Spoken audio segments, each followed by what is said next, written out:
አማላጅ ልካይ ነው አማላጅ ልካይ ነው። ምን ላድርግ እኔ እንዴ? እኔ አስታራቂ ነኝ። ምን ላድርግ?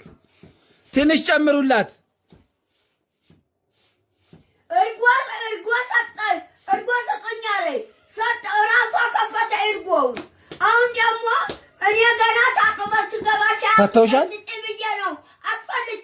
ሰጥተውሻል? እንዴ ማ መግደሌት ሰጥተውሻል? ቅድም ሻይ አልሰጡሽም አይደል እኮ? ስለዚህ ጨምሩልሽ አይደል? ጨምሩላት ትንሽ እባክዎት ትንሽ ጠብ አድርጉላት። እርጎውን ወስጄ እሰጣታለሁ። እርጎውን ወስጄ አምጣ